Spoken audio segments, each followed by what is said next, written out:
Is May Day. Happy May Day, everyone. May Day. May Day, May Day. Yeah, sometimes it feels like that. Yes, it does. It's Thursday, May 1st, House Healthcare. And first up this morning, we have in with us Chair Owen Foster from the Green Mountain Care Board. And we're going to talk about S63, specifically around, I believe, Section 7.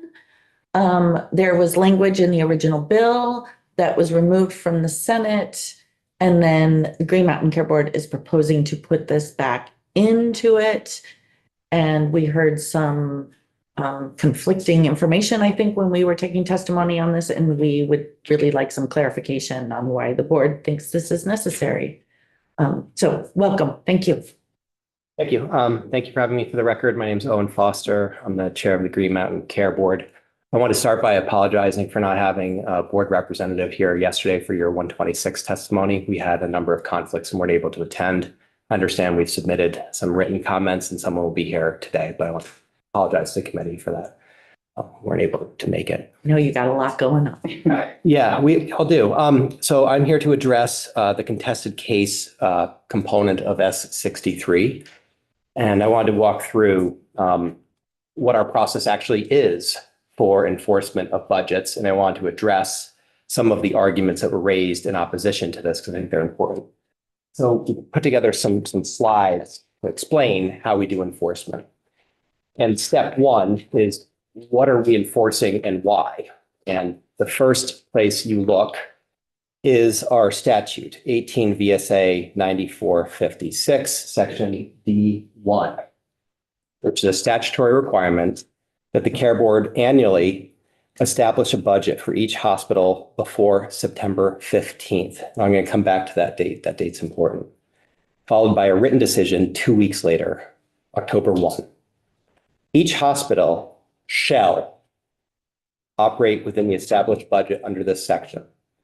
My point here is hospitals are statutorily and legally required to operate within that budget. That's step one. This process is not a contested case, and yet the hospitals have a legally binding obligation to operate within that budget. Okay? So then if we go to the next slide, the board has, so one, there's a statute, then two, you go to the board rule. We have an explicit rule that's been on the books for years explaining our enforcement process. Rule 3.4.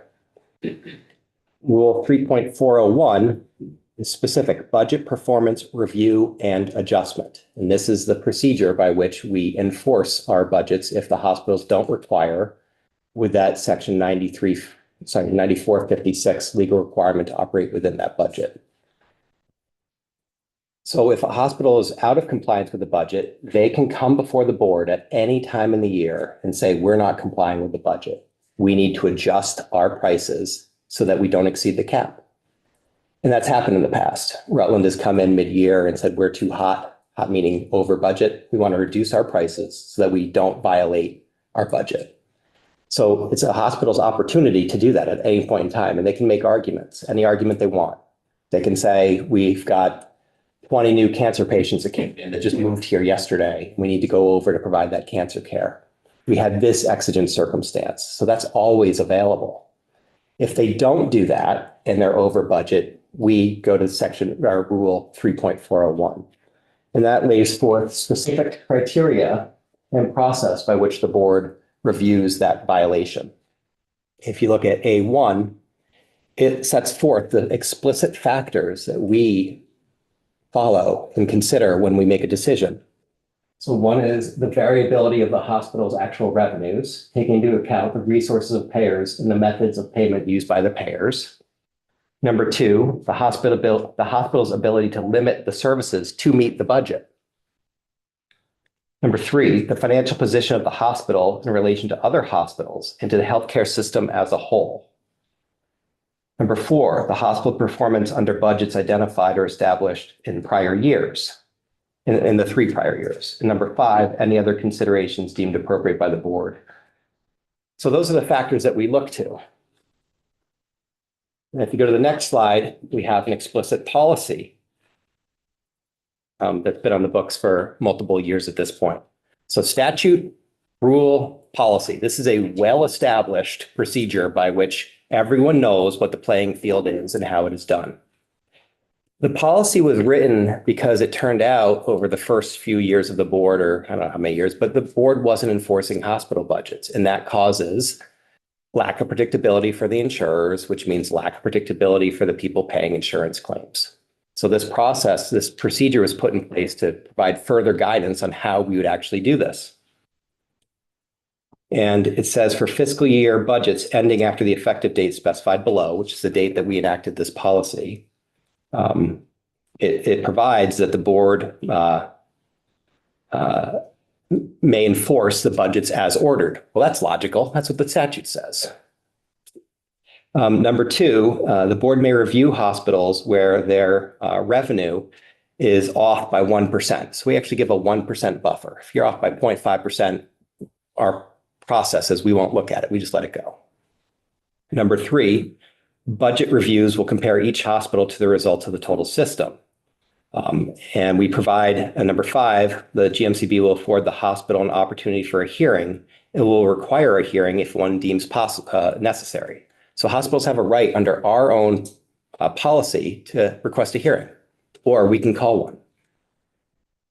Number six, if the care board determines that the hospital's performance differed substantially from its budget, the care board may take actions, including the following: reduce or increase the hospital's rates, reduce or increase net revenue, use its finding as a consideration to adjust the hospital's budget in one or more subsequent years, allow a hospital to retain a percentage or all the surplus funds, and any other actions deemed appropriate.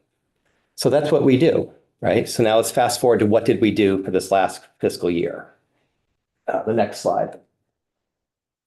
I think it was in late March, maybe early April, around spring, we received the actuals from the hospitals. I know you've probably heard things where hospitals say, hey, why didn't you do this earlier?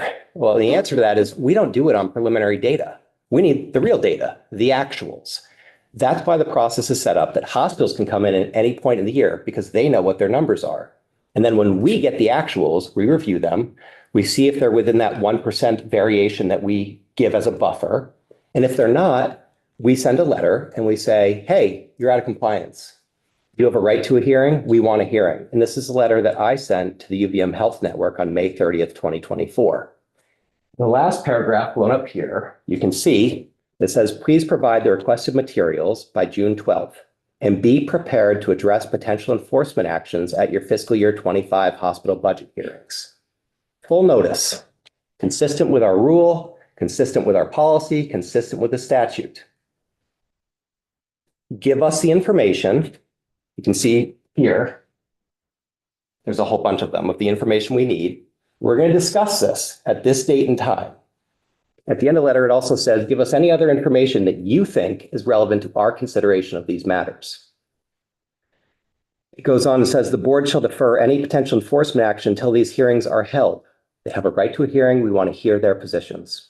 Should either hospital desire that the board consider retroactive adjustment, the hospital may apply for a budget adjustment in writing pursuant to these rules and statutes.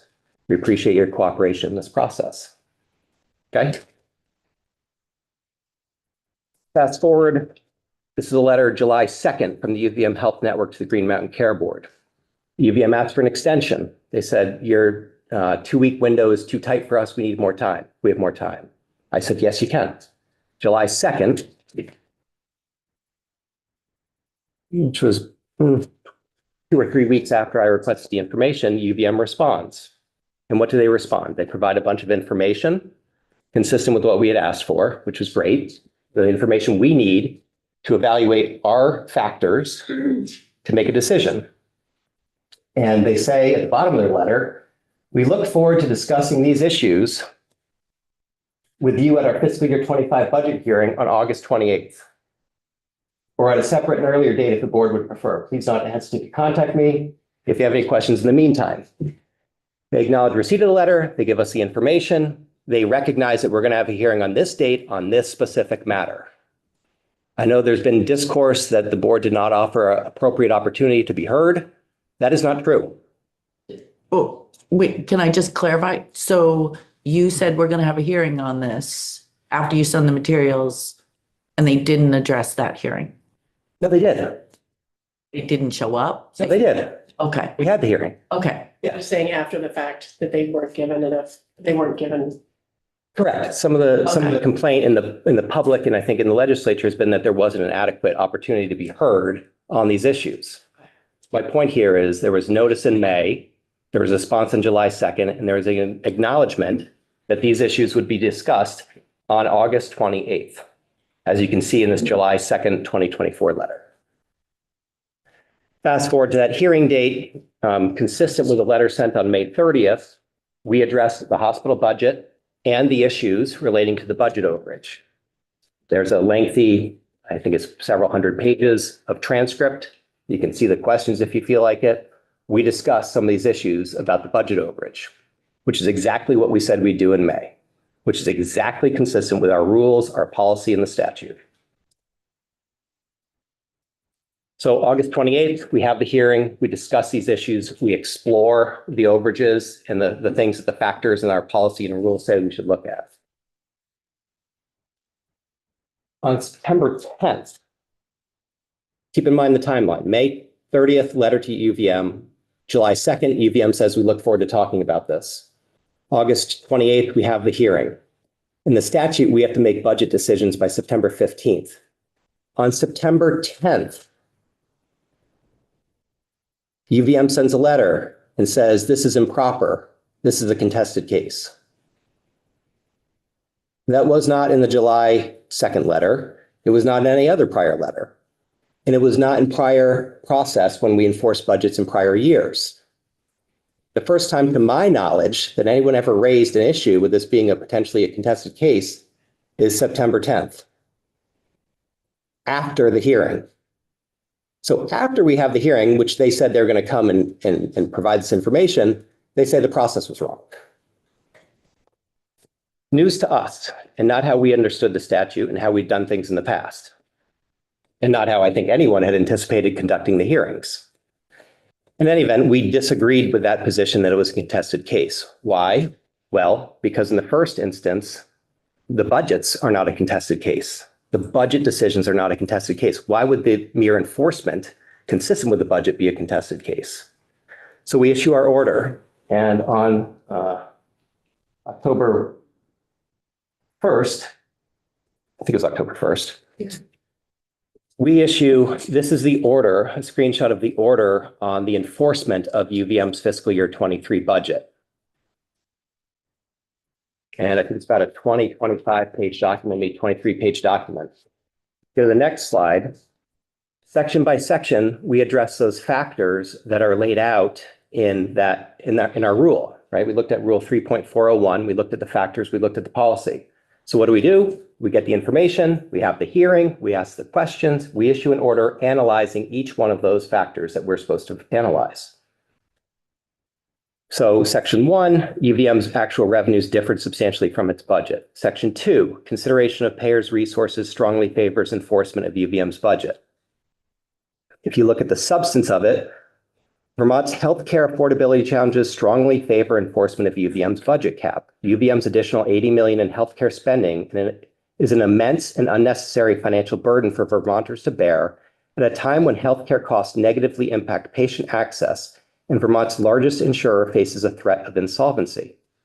UVM's MC did not show, and given the evidence before us, we cannot conclude that Vermonters have the resources to cover this $80 million overage.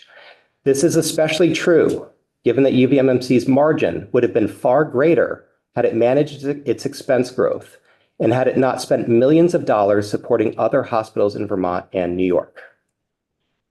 There was a process here. It was consistent, it's how it's always been done, and it was fair. Next slide. Again, consistent with the rule and what everyone has understood the rule to say for years. UVMMC has significant ability to control revenue, including by moving care to more appropriate settings and improving population health, consistent with its obligations to provide appropriate care. UVMMC failed to show that it was unable to limit services to comply with its fiscal year 23 order. UVM's average length of stay exceeded budget. UVM owns and operates numerous large primary care practices throughout Chittenden and Washington counties. According to UVM's data, those practices have low clinical efficiency and productivity as compared to national benchmarks utilized by UVM. If UVM, the point here is you could move patients to an appropriate care setting at a lower cost to lower your budget, so you're not over the budget. Those patients can go elsewhere. There is also a finding that UVM has, I think it's like a $30 million, I think it's like $25 million at the time, maybe it's less actually in 2023, Population Health Services Organization and an ACO. The point of those organizations is to get patients to the right place at the right time for the right care. Finding those investments and those kinds of resources led the board to believe that UVM could have complied with the budget cap by putting patients in appropriate settings. That's why those organizations exist. Section 4, UVM's financial position relative to other hospitals and to the healthcare system as a whole strongly favors enforcement. Again, exactly what we're supposed to analyze. Next slide. UVM's performance under prior budgets strongly favors enforcement. UVMMC's performance under prior budgets favors enforcement. The hospital has recently under-budgeted revenue by significant amounts. UVMMC underestimated operating revenue in fiscal year 22 and in fiscal year 23 and is currently projected to have under-budgeted operating revenue again in fiscal year 24 by 4.1%. UVMMC has also recently inaccurately under-budgeted its utilization and Medicare and Medicaid revenue. Again, that was one of the factors we're supposed to look at, right? So that's what we did. This wasn't a flippant, let's take away a bunch of money. Not at all. And in fact, in the same year, we had 3 other hospitals over their caps. And what did we do? Northeastern Hospital, we did not take any action at all. No action. Every dollar of budget overage, nothing happened. Porter Medical Center, which is a UVM hospital, same thing. We took no action. Why? Because in our judgment of these factors, it wasn't appropriate. Rutland was also over budget by a significant amount. And that one, we took enforcement as to half of the amount of money. And you can read the opinions to understand why. This is a very thoughtful, lengthy, extensive, considered process. That's the point here. Then last slide, UVMMC had significant opportunity to control expenses to lower financial burden on ratepayers and to comply with this budget cap. Again, these are the findings we're supposed to make. They're the findings we did make, and that's why we did what we did. My point here is the process has been laid out, it's fair, it's appropriate, and we followed it to a T. This contested case thing was not raised until after we had the hearings, and it came out of, to us, actually nowhere. Very briefly, I want to address a couple of the arguments that I understand you've heard. And I'm paraphrasing as told what the arguments were. Number one, legislating in this area could impact pending Rutland litigation. Rutland has appealed our decision to enforce half their budget. This is false. That representation to you is not accurate. Vermont law on the prospective effect of a statutory amendment is extraordinarily clear. Under 1 VSA 214B4, an amendment does not affect a current suit. If you take action on this bill, which is consistent with how we've always done it, it will not affect Rutland's rights in the Supreme Court that are currently being litigated. Okay, you need to understand that. The effective date of the statute, you don't retroactively, it will not do anything for their suit. Argument number 2, GMCB provides insufficient process for budget proceedings. This is also false. This is, I'm sure we've all heard many hospitals, and I think there's some fairness to this, that our process is burdensome. It's expensive, it's lengthy, it's time. How can our process be insufficient and at the same time overly burdensome?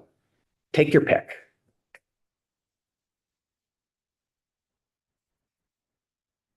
Number 3, GMCB is required to adopt procedures for hospital budget administrative appeals, but it's not done so. That's irrelevant to this statute. Number 1, this is about enforcement, not our actual budget process. Number 2, we are the highest administrative entity in the Green Mountain Care Board. The board is the one you would appeal to. We are it. We are the final stop. From here, you most likely go to the Supreme Court, which they have a right to do and which they do, which is happening right now. So the rights to appeal are fully consistent, and this bill does not change that right. Number 3, there is no formal place for objections in the hospital budget process. Go to any care board hearing and you can hear objections being made all day to what we're doing. Okay. We hear them. Sometimes they're correct and we adjust. Sometimes they're not and we move on. But there is a place for objections in the hospital budget process. I can give you any number of letters where there's objections to our budget process. I'm going to highlight one point. Lauren, do you want to? Correct me if I'm wrong, what I was concerned about and thought I heard from the hospitals was that the court told the hospital represented that the court told them they didn't object. The court has not made any rulings at this time. Is that what you heard yesterday too? That there Processes, wasn't a process to object. therefore they kicked it back to the board. Supreme Court wouldn't hear it because there supposedly was no processes. I thought there was also a There was no statement yesterday objection. from the hospital that the court said that the hospitals didn't object. I think I can correct this. Mr. Barber is here as well, our general counsel, but I believe they're alluding to prior appeals when they did not object. You have to preserve your rights to have an appeal, and so you need to object. They didn't do that in prior situations, and I think that's what they're alluding to. Okay. In the current litigation, there's been no findings by the Supreme Court. They haven't even heard the arguments yet. So I don't think that would be very odd for that to have happened in this context. And there is a process. Actually, our lawyers spoke with their lawyers and Boz's lawyers and said, we want to make sure you have every right to object. So like that happened. And also I'll just read from our guidance. Our guidance from this year literally says, quote, as part of the hospital budget review process, the board welcomes public comment, whether verbal or written, from any person or entity on all aspects of hospital costs and the use of the budgets proposed, et cetera. Additionally, the board welcomes written or verbal objections from hospitals as defined by 18 BSA 9451 to raise issues or concerns and for the purpose of preservation of arguments that may be raised on appeal. So there's an ability to do that.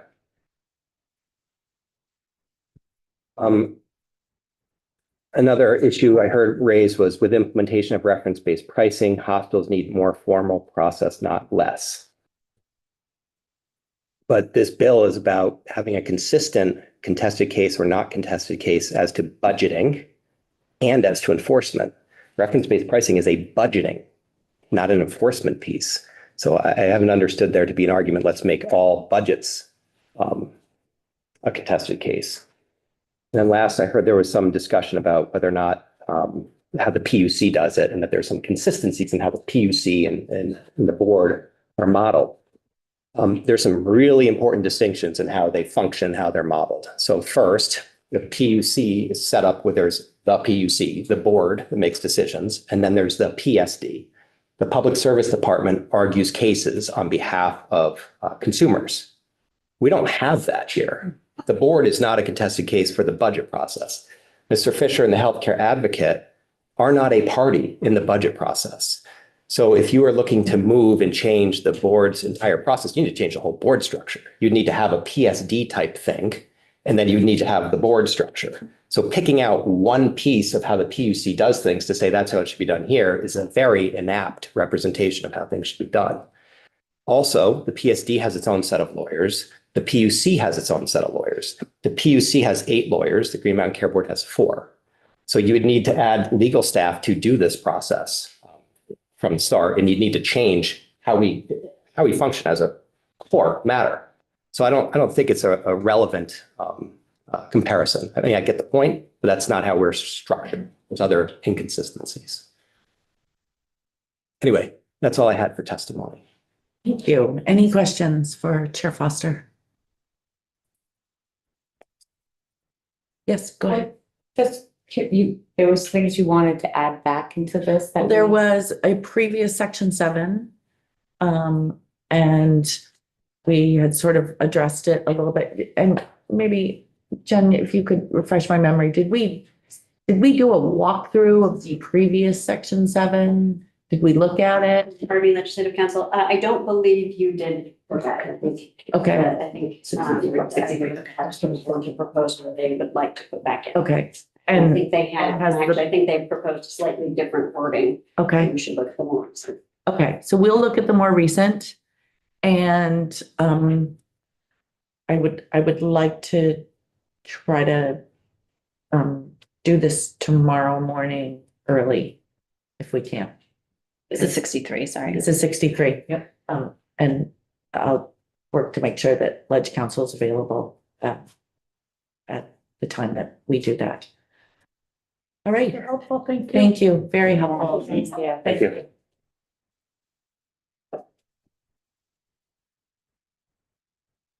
So, look at it.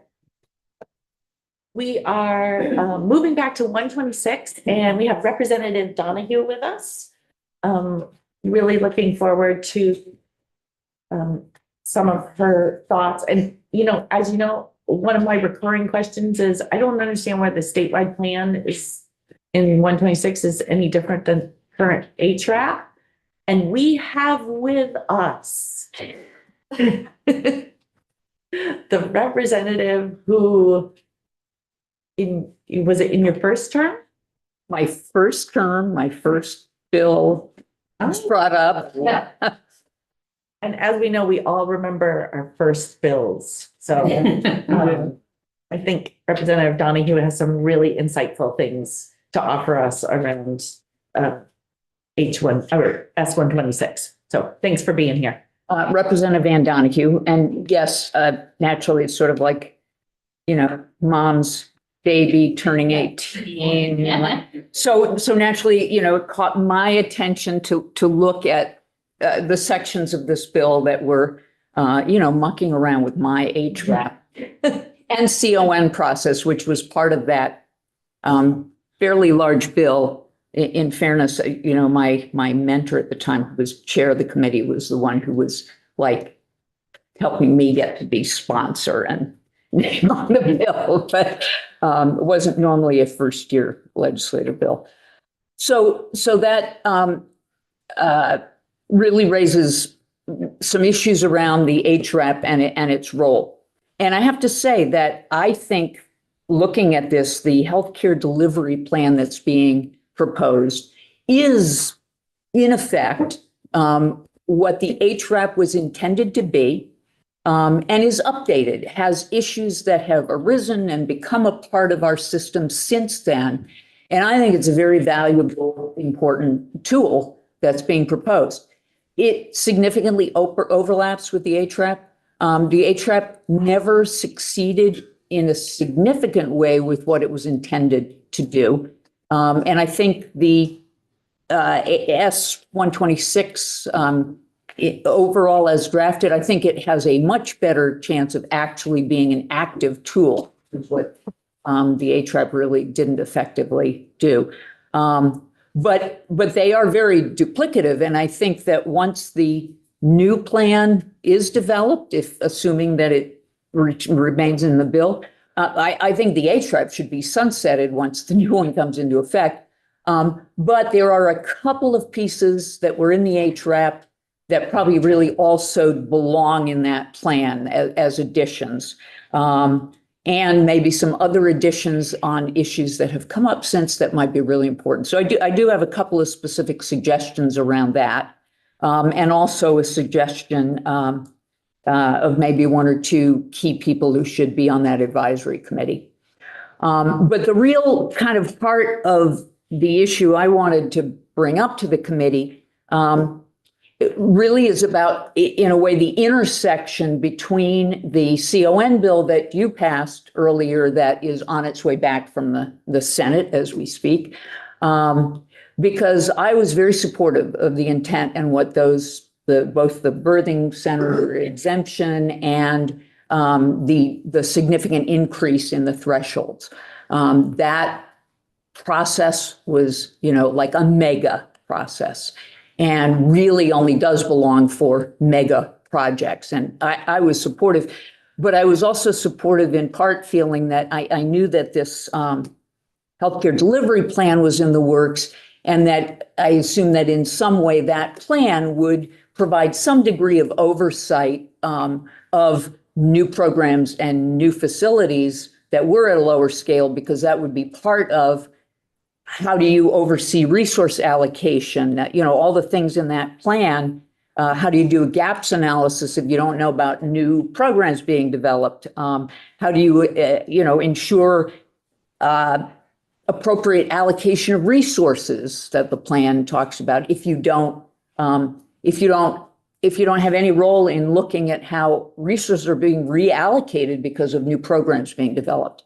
And the plan as it came over from the Senate doesn't include really, or the bill as a whole doesn't seem to include avenues for anything where the board would have an ability to be aware of some of those things changing in the system, particularly if they're not part of a hospital budget.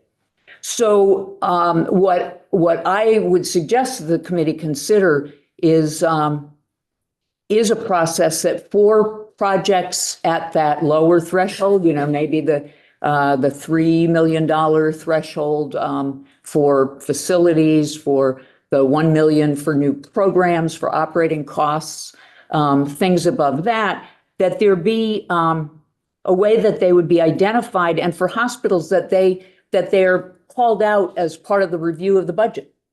Not a separate process, not a CON, but just that they are looked at, and that the board would have the ability, when it's referenced, to say, wait a minute, you're doing what? That doesn't remotely resemble what we prioritize in the delivery plan, and would then have the ability to say, we need to pull this out for a little bit more review, to look at it and whether it really meets the priorities.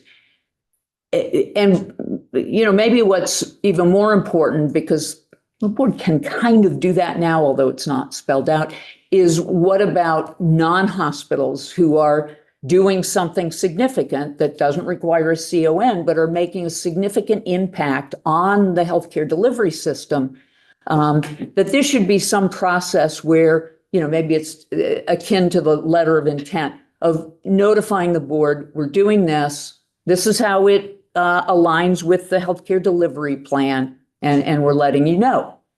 And the board, again, would have some ability to say, whoa, okay, within a month or whatever, we'll let you know. We actually need to know a little bit more about that, because we need to make sure it really aligns with the delivery plan. If it's going to be going forward, we have to take a look at how it might impact, healthcare resource allocation around the state, access allocation, and so forth. So that's basically the proposal. I'm not presenting language because it more has to do with if the committee thinks that's important to do.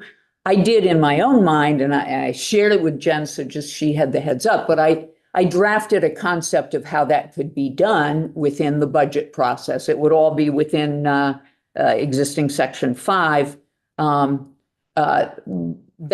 you could look at some point, or Jen could look at, but I didn't want to use her time actually drafting something until you consider that concept. But there is a structure that I would propose for it. And the last piece is I do know that the Senate bill is coming back. The Senate CON bill is coming back with the exemption for state-funded or state-built projects that you chose not to include. And I think there's a lot of good reasons to include them. I know you had that debate, and all I want to say on that is if you end up agreeing with the Senate, I would suggest that the place to ensure that they were looked at in terms of impact on the system would be a similar process, that if the state was going to do something, they give the advance heads up, and the board has the ability to say, okay, hold up a minute. We do want to just make sure that these key things are in alignment. So you're suggesting that with the CON bill, and I wouldn't do it in the CON bill.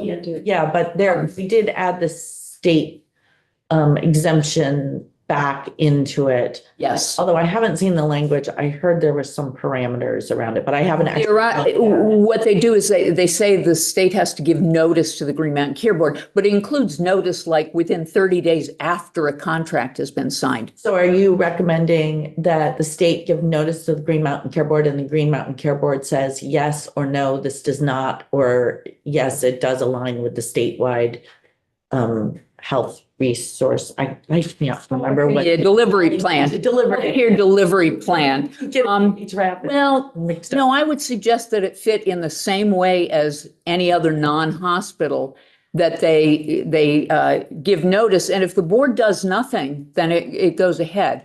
If the board says, wait a minute, this looks like it may not align, then they can ask a few more questions under some very tight timelines and parameters. When I talked about having, drafted some rough language, it has some very, if you have concerns about it, you got to speak up or forever hold your peace, Green Mountain Care Board. And so that doesn't really add any burden to the Green Mountain Care Board, except if you think there's a problem here, then you would do some follow-up. So for non-hospital opening of things that would not trigger the CON process, would you consider types of healthcare services that already are completely exempt? I mean, I'm just thinking, what if a urologist wants to open a practice in Northfield? Would they have to send a letter of intent? No, I think it would basically be, and that don't have perfect wording, but the concept would be things that under current law require a CON. Okay. So it's operating a new program, a new healthcare service. I think it used to be operating costs of $1 million or more, or a new construction of a new healthcare facility at 3 million or more. And I would put hospital and non-hospital the same, not the lower one. But those no longer would require, under your new bill, if that passes, those would no longer require a CON. The thresholds are much higher. And I would say just those cases ought to, have a letter of intent or be included in the hospital budgets. So the Green Mountain Care Board is aware and can look at, do we need to ask a few more questions? And if they don't within, 30 days, then fine. If they do, I would still have a really tight time limit for those follow-up questions. And so. Daisy. So it sounds like what you're recommending you suggested section 5, but it sounds like that would also fit in section 2, which is duties of the care board. And there's a piece in section 2 which charges them with overseeing the development and implementation and evaluating the effectiveness of healthcare payment and delivery system reforms. And what you're suggesting sounds like they would be overseeing all facilities in Vermont rather than just hospitals. It could go there. I was looking at it just because I was seeing it in terms of, it's duties of the Green Mountain Care Board in terms of how they review the budget. The board, the board has responsibilities for budget reviews for hospitals, and this would just flow into that. But then an additional segment saying, and if you don't have a budget review, you need to do this summary letter. Where it fits, might be Jen's recommendations or something. The draft language I did would put it all under the budget review, but just add a parallel for healthcare programs or facilities that aren't under a budget review would still have this. All right. Just along that thread, I think it should go in both places. If we're focusing on unifying our healthcare system, I would want the board to have it be clear in section 2 that. Yeah. Authority. Yeah, because that is really the key thing, is making sure that in implementing the delivery plan and so forth, that they really know what's going on and that it is consistent with this plan being developed. So in terms of just, to go back to, the specific things under the delivery plan, that were kind of, some of them are things that were in the HRAP that maybe could be added to flesh out, in section 8. Number 2, which talks about promoting access to things. If it added identify existing services and promote access, that was part of what the HRAP does. And this kind of omits looking at what do we have now? So that would be a place where that could be added. Number 5 there, the list of things that it builds on data from doesn't include section 9410, which is the healthcare database, which probably should be something that they also build on because that's existing required data. And then under 6, which is about identify gaps. So there are three spots there. I think in the identified gaps in access to care, that would be a really good place to add a phrase that would call out kind of known disparity or challenges to access, which would be geographic, because that was in the HRAP and is not sort of called out specifically in the new plan.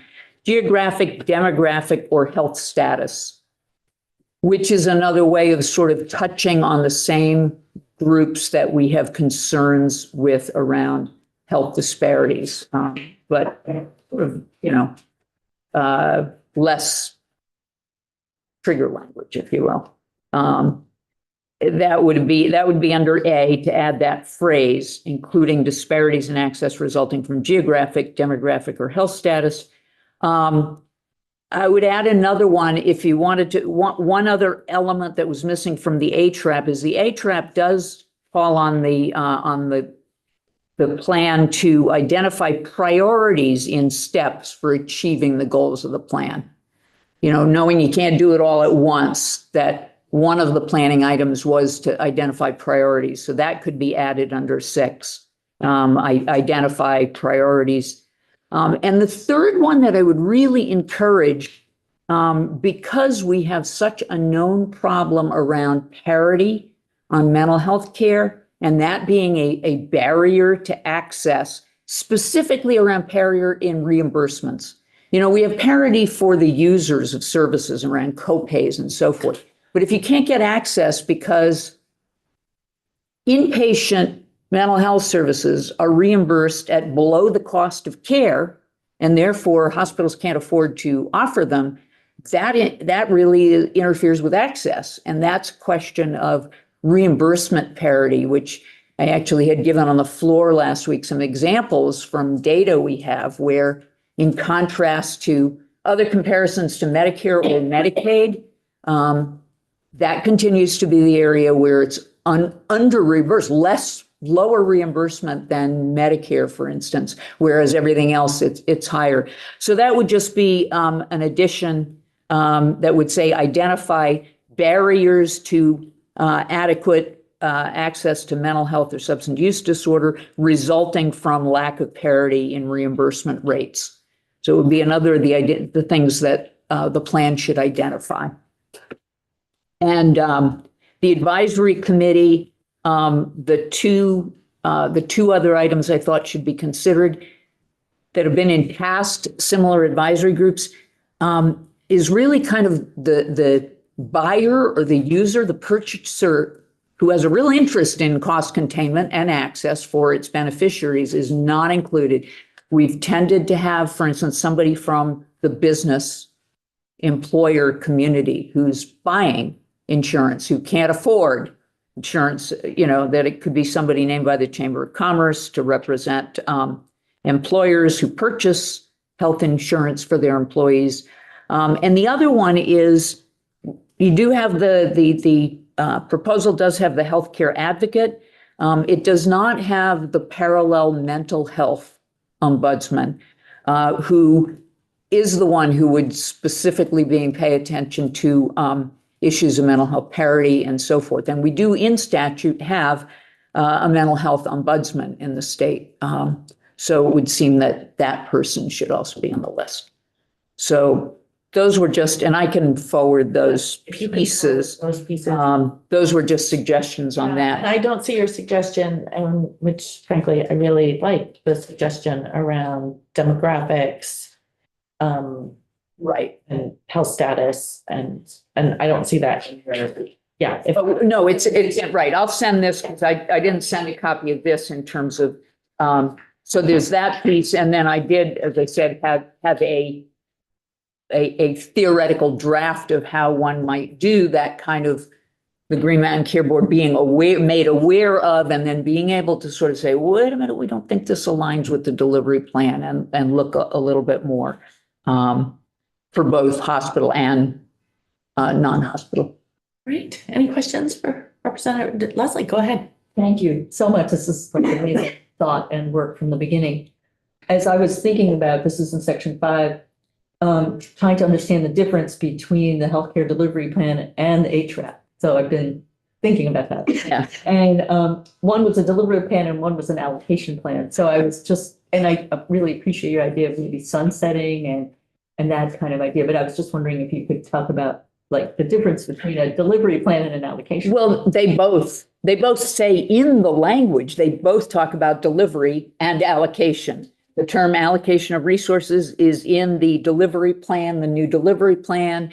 The issue of current resources and access is in. So, they picked out a different thing to highlight in the title, but they have the same parallel, the health resource allocation plan, the HRAP. Well, this delivery plan repeats several times. It's about allocation of resources, and vice versa. So, I mean, I think that the thinking that went into the importance of having a big picture plan was the identical thinking. I think this, upgrades it, makes it more built into all of the planning, which is all good. And as I say, having both, I think, is duplicative work in many ways, but there are just a few things in the HRAP that probably should be included in the new one. So you're also in favor, and I'm sorry to say this, but once the statewide plan's active, will sunset your baby? Yes. Okay. Yes, no, I think we should. Time for your baby to go off and. No, it needs update. It needs to come into adulthood, which means we need to let go of the baby. Out of your basement. Yes. Yes. I'm sorry, Leslie, I interrupted. Sorry. Okay. All right, well, thank you. Thanks. And I will forward, both that language that could be looked at in terms of how it might be structured, as well as the notes on amendments on the delivery plan and the advisory committee. Okay, great. Thank you. Thank you. Thank you. Okay, so we are awaiting legislative council at 10, although I will say she's down in Senate Health and Welfare on H482. And I think we all want her to be there for that too, because that's really important. We can either take a break, or I just wanted to see if anyone wanted to discuss all the things that we talked about yesterday. If anyone was thinking about anything through the evening, morning, just around things that we might have discussed yesterday. Did you want to? Yeah, I have to find it. So the language about excluding from budget review, the hospital budget review does exclude primary care, Mental health care, substance use disorder yeah, treatment. I would like to remove that language. Agree. Where are you looking? Do you remember we had the discussion where it currently says exclude, and we changed it to may consider? I believe. Yeah, what page? Or shall consider page 11, line 1. 7. So your recommendation is what? I'm sorry. Just take 7 out, remove it. So they continue to look at primary care, mental health. And Yes. substance I think they need, and I think the Green Mountain Care Board needs to look at that as part of the hospital budget review. I agree. I didn't understand. And also the gentleman from Milbank that came in recommended the same. According to him, it's like, and I agree, why would you not look at the total budget? And Chair Foster actually just, when he was talking to us around S63, he made notes of around in his testimony that was sent through hospital review, that their budget enforcement order made recommendations on moving services to lower cost. And that those recommendations were not followed. And I fear if we put this piece in here around excluding that from their consideration of budget, it actually takes away the focus of, are you investing in? I mean, after the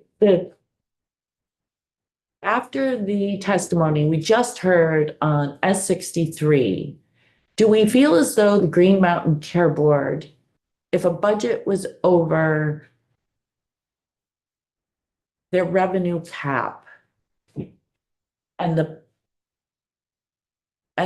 hospital was able to show that the reason they were over their revenue cap was because they made significant investments in primary care and efficiencies of delivering mental health care? And do we really think that the Green Mountain Care Board could say you took too much money? I guess that's what I'm. I also have a an historical imprint in my mind of many independent practices that, because of financial and systemic pressures, were pushed into being taken up or moved into the hospital system, which may be appropriate sometimes and may not be appropriate at times. And I think the care board needs to be able to look at how every entity in our healthcare system, even how it's spending money on primary care, and what the cost, being able to look at the cost of providing primary care within a hospital setting versus in independent settings. So another reason that I would like 7 removed. Woody, do you have any thoughts on it? We're removing item 7, right? That's the suggestion. That's the suggestion. Thanks. Everybody? Okay, well, we will let legislative council, are you, Daisy, do you have any thoughts on it? Yeah, I said I totally agree. Okay. Yeah. All right. All right, so we'll let Jen know that we'd like to remove lines 1, 2, and 3 from page 11. Anything else that anyone's been thinking about? Or, Lori, your foot, Lori, and then. No? It was me again. Oh, keep going. You got the It's floor. for section 10 though, so we can wait till we get to section 10. Okay. Let's hold off on section 10. Why do you suppose that was put in there? I'm just curious. It seems like a random thing to exclude. I think the intent behind it was a good intent. I think the intention is that they should take away any kind of revenue that is derived that they should not take into consideration revenue that's derived from services we really want to be promoted. And I think that was the intent, and I think the intent is a good intent. Okay. But we also have, don't forget, we have intention language many times in this bill that focuses on, and obviously when we get to the statewide healthcare delivery plan. I think the language is very generous in a lot of this that I was reading. The one about like the sash and that kind, I mean, I think they do try to give every benefit of the doubt here, I think. Jessa, did you have something you wanted to add in? I just wanted to add, just a lot of the society, I apologize, I had a feeling this would happen when I had to be yesterday for childcare pickup, that you would get that section about excluding revenue, and I just wanted to, that wasn't the MS suggestion, and it was, just as the chair stated, the intent is that we need to support, we need primary care in the state in all settings.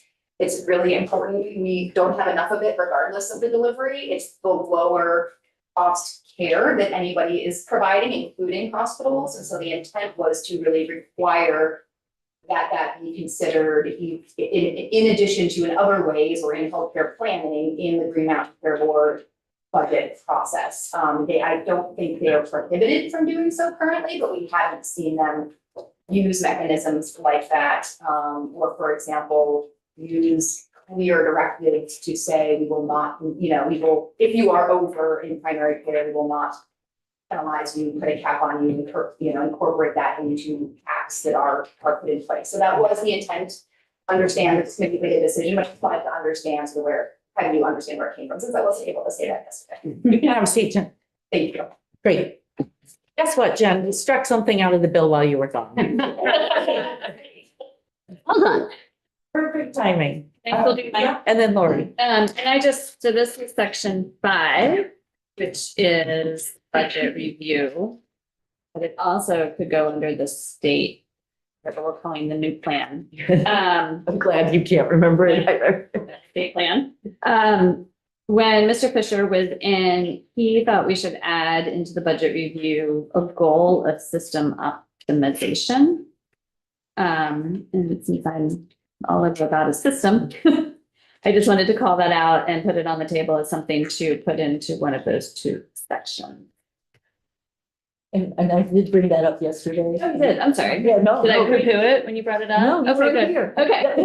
That's all I'm saying. You were here.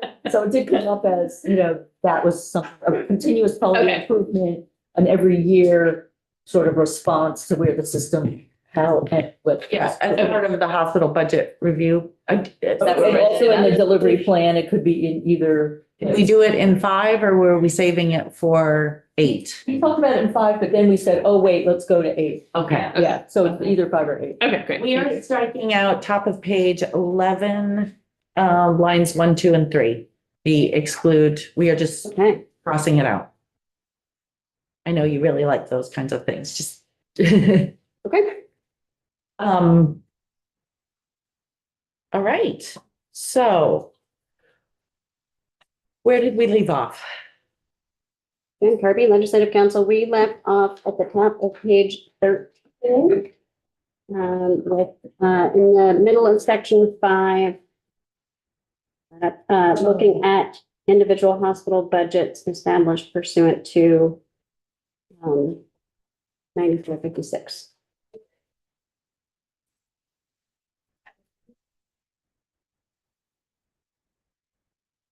That's right, because I remember we were gonna start and you said, wait, we're going into global. We're just going into another topic and it was 425 and everyone was done. Leslie?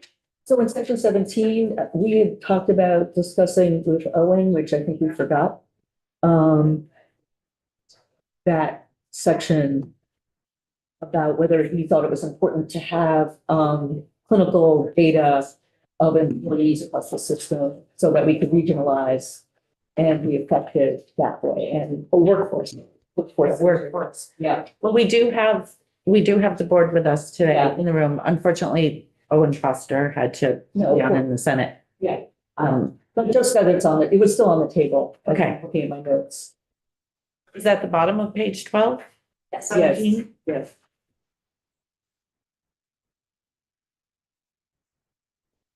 There was a concern about whether it was redundant, from one of our witnesses, but that maybe if we put it in statute, then we can really understand the distribution of clinical resources across the state.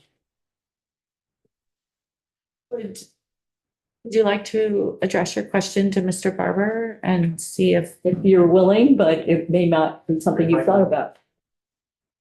If you understand the question, sorry, I think I Well, understood. I'm on the line.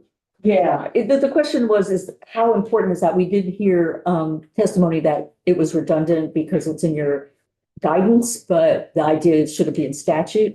And if it's in statute, does it help us understand the worst distribution across the state? And is that important? And it seems to me it is important as we think about primary care or regionalization and where specialists live and all that stuff. So that was the question. Sure. For the record, Michael Barber, General Counsel, Green Mountain Care Board. So my understanding is we do get this information currently.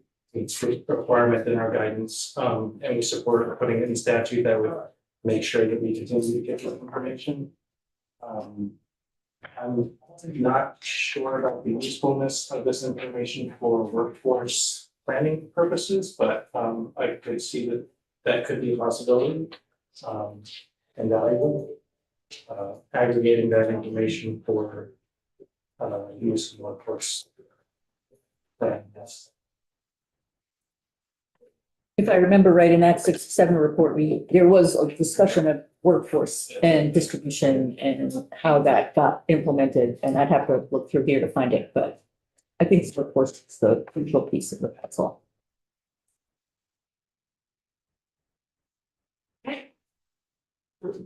Just a second on that topic.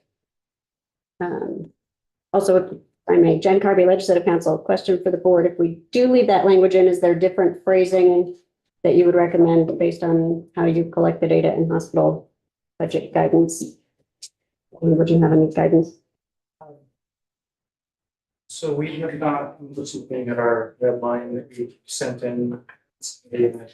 Oh, changes to that, so I think it's fine. So on the issue of healthcare workforce, I just wanted to flag something in case it's useful to look at and amend in some way in the bill. This is existing law around healthcare workforce strategic plan. And it's something that the Director of Healthcare Reform and the Agency of Human Services is supposed to maintain a current healthcare workforce development strategic plan. But this may be something that would be, useful to look at and potentially amend as you're thinking about hospital transformation and ensuring that the appropriate workforce is in place for whatever the kind of transformed goals look like. So just. Is there a report? Is that? There was, let's see, I know when it started there was, I don't think there is. We're supposed to have recommendations in it. I don't know that it specifically gets reported out. And this, the focus on this was more so on workforce development, but I think could still be useful and potentially, transform that choice of words, modified a bit to address some of the interests in the understanding the current clinical workforce and what the needs will be in the future. So just putting this in where. Are you recommending that we might want to amend this or that we might want to reference this in our statewide More so. care delivery plan? Maybe more so that you might look at amending this statute or at least finding out sort of where things are in this current strategic plan to see if it's something that would be useful to modify. Okay. Just Thank you for the flag for that. connection, just Easy. Yes, I couldn't tell when the statute was implemented, it was added in Act 48 originally. 2020. The Act 48 in I don't remember that one. 2011. 2011, and then the latest update was Latest update 2019. was in 2021. Because there's also there are several different, Leslie, workforce development task forces at AHS that do write annual reports. There's at least one. So if you search the legislative reports for workforce reports, there is at least one. So then the question is, do we, I mean, I don't know how we make that decision, but do we include it? Do we, how do we address? Yes. Yourself out. Sorry, I said knock yourself I don't know what you're out. referring to, sorry. I just mean like, I don't know either, but if you have the interest, I would be really happy for a recommendation because I don't either. We can have a conversation. That would be if you want great. to Thank think you. about how you might want to use that existing provision to further your goals. Thank you. All right. I think we are up to page 13.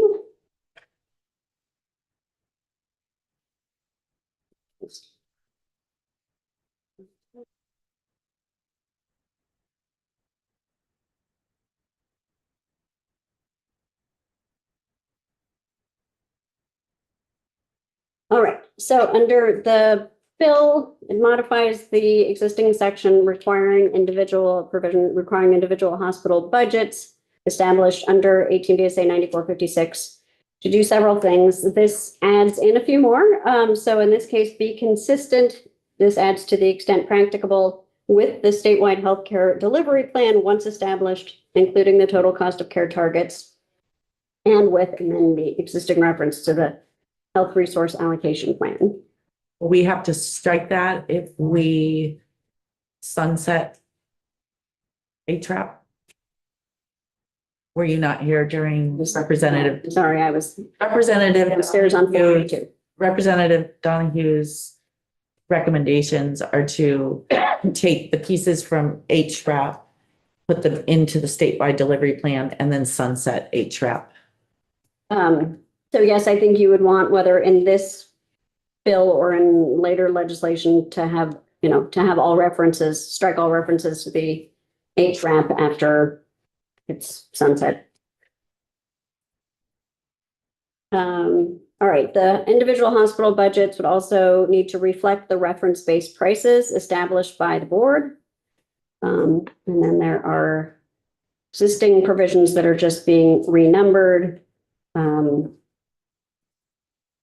then adding a new number 8, that the individual hospital budgets must include meaningful variable payments, incentive plans for hospitals that are consistent with this section and the principles for healthcare reform. That's bonuses and stuff. Yes, I believe that is bonuses, compensation plans generally. Leslie? I'm sorry, that went by fast for me. And Sorry? back on number 4, that went by fast. Green Mountain Care Board is wondering if language about if hospital exists within the network, ensure the hospital spending and network operations consistent with principles of healthcare reform. I'm just throwing that out because it's in the work that came today. Did you get this? I printed it out, but I have not had a chance to look Yeah, so, through it all. oh, okay. I thought you were looking through the question. That's true. The board does include additional language in 4 for promote efficient and economic operation of a hospital. They're requesting that we include something regarding extending Oh, I see. it to a hospital network. I'm good with that. I think my only question on it is that it requires it to be consistent with the principles or the statewide healthcare delivery plan, whereas later on the page and elsewhere we say and I'm wondering if there's a reason for an or it should be an and. And I think the plan itself is supposed to be consistent with the principles for healthcare reform. So I'm not sure I understand the rationale for an or versus an and.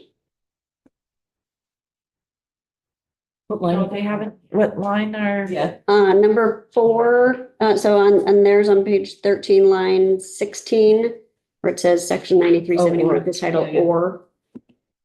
Statewide healthcare delivery plan. Yeah, I'm good. And, He's nodding over there. yeah, that's okay. All right. Next.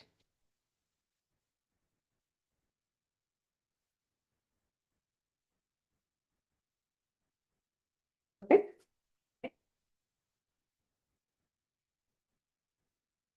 So anything else on this list of now 8 items? Or what the individual hospital budget must do? Everybody understands number 8. You guys good with number 8? Then we have subsection D, and, you know, there's some of these pieces, the way they overlap with Act 6 or, what number is it? S63. You know, you can see the dates for the budget, for the hospital budgets. I need to incorporate, once this is all passed, they would just all get incorporated in here. So those dates, the modified dates for the different types of hospitals would go in there. So this has, under existing law, the board annually establishes a budget for each hospital, and requires the hospital to operate within the budget established under this section. This would add language saying beginning not later than hospital fiscal year 2028. The board shall establish global hospital budgets for one or more Vermont hospitals that are not critical access hospitals. And then not later than hospital fiscal year 2030, the board shall establish global hospital budgets for all Vermont hospitals. Specifies that global hospital budgets shall include Medicare to the extent permitted under federal law, but shall not include Medicaid. It's based on testimony from the Agency of Human Services. So is this where we want to talk about what we're defining as? You mean by hospital budgets? What exactly is a hospital global budget? And what's everybody's understanding of what a global budget is? Global payment system. Is it a global payment, a hospital global payment, or is it a hospital global budget, which could be argued is sort of what they have right now with their net patient revenue? That's their operating budget that they've been given to work in, which would be a global budget, or is it a mechanism to pay a hospital a set dollar amount for care in their health service area? Population. I think the latter is what we need, and we need to be clear that I think we should use payment, global hospital payments.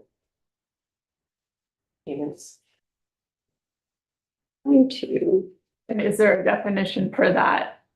A standard definition for that we can? That's what I'm looking in the, I don't remember if there's something in the board chapter definitions on what that is otherwise. So there is a global payment definition. I'll put that up. Mr. Barber have a suggestion? Say it's in 93-72, I believe.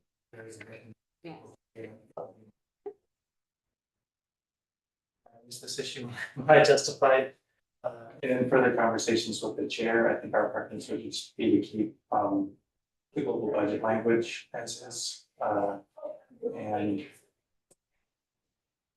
the global payment, I think, if I'm remembering correctly, is not. So it,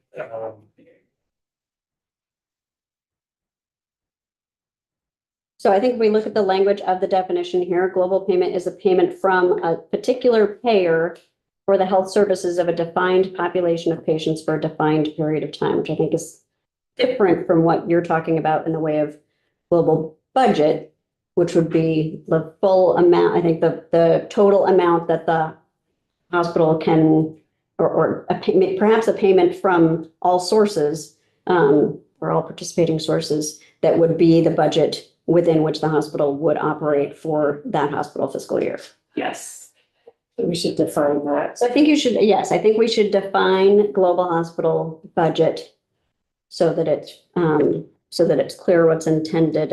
And I don't know if it may even make sense to put the same definition both in the Green Mountain Care Board chapter and this chapter or subchapter on hospital budgets, just so that when we're using the term, it's clear in both places that it means the same things. That sounds good. So are you okay if I work with the board to come up with the right definition? Is that? Yeah, absolutely. Everybody just, they're talking about, okay. I mean, I guess I'm confused about where we're heading. You know, because we've got reference-based pricing. And then beginning in 2028, they need to move to a global hospital budget. So I think of a global hospital budget as, here is the set amount of money that you're going to get to deliver all the services you need to deliver, which is different than I think sort of the global hospital budgets now, which is where they're still trying to receive payments for multiple different types of services. I mean, isn't the aim of a global hospital budget that you will provide the right services and that it will incentivize the provision of the appropriate care instead of trying to get your revenue from more expensive care?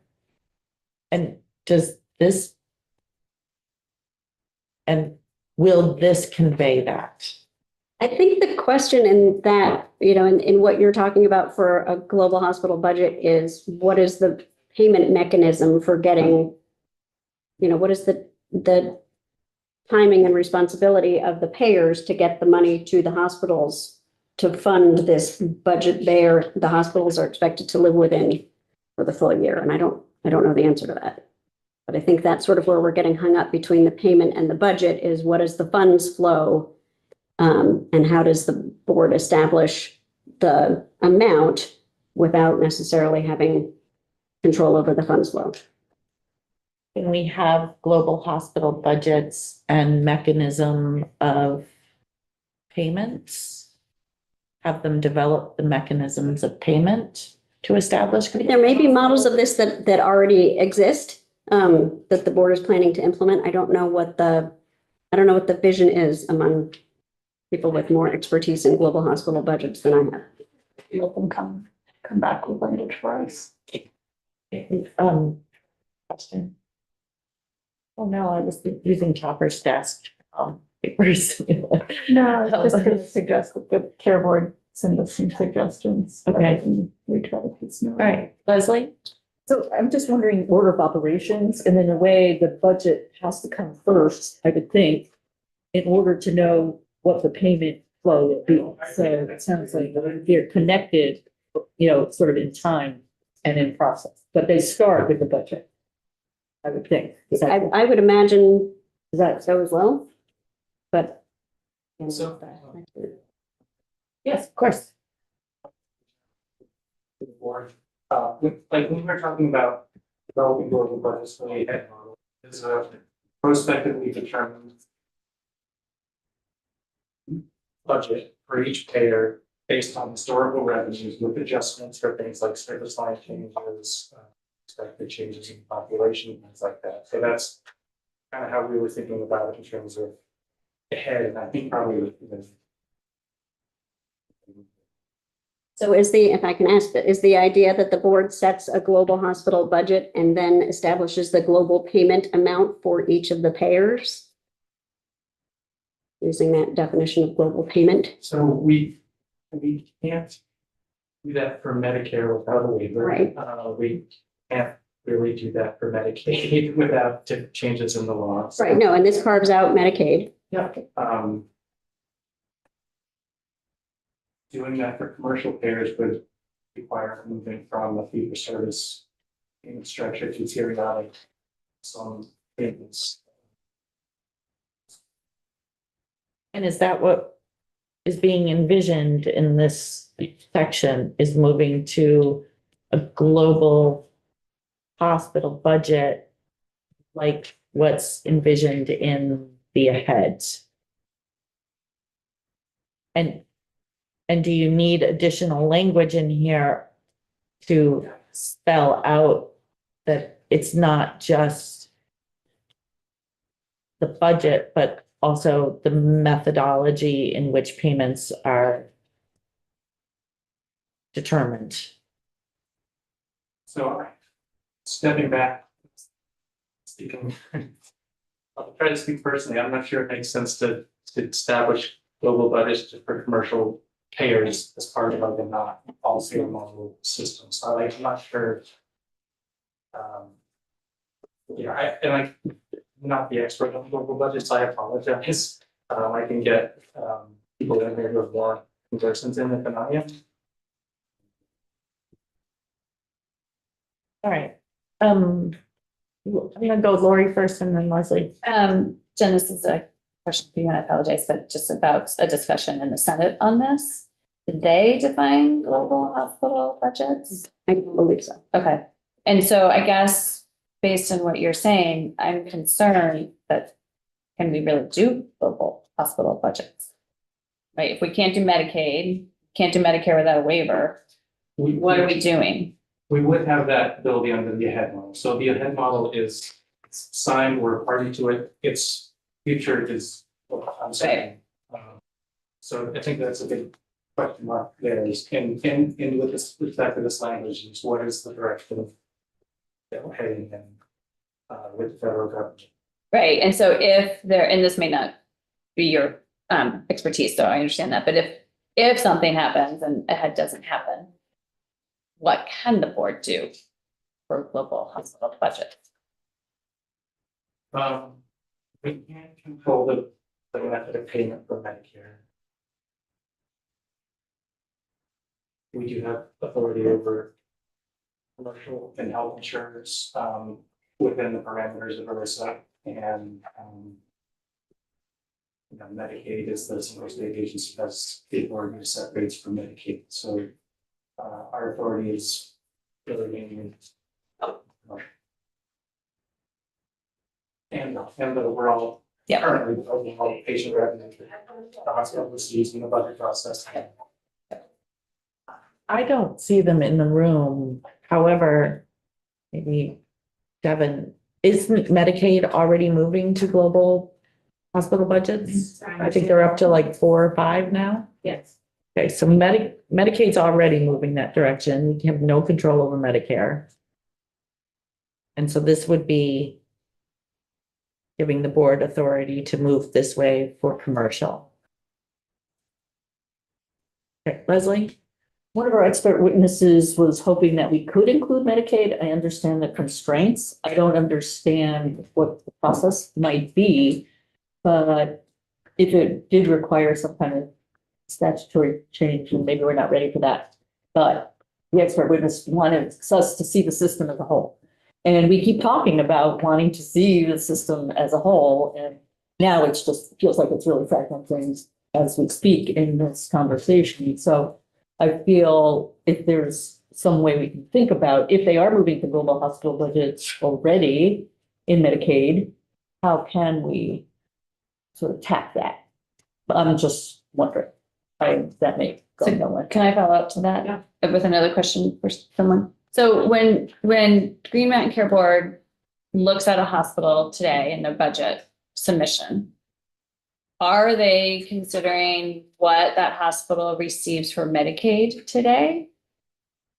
Yes, and the hospitals all project their Medicare, Medicaid, commercial bad debt repair, those are all projected out into the budget year and considered. But that's coming from DEVA, not necessarily anything the Green Mountain Care Board could then set. Okay, so the hospitals make assumptions about what the Medicaid and Medicare rate increases will be. We evaluate those assumptions, and that influences, what they need from commercial payers to make the margins, basically.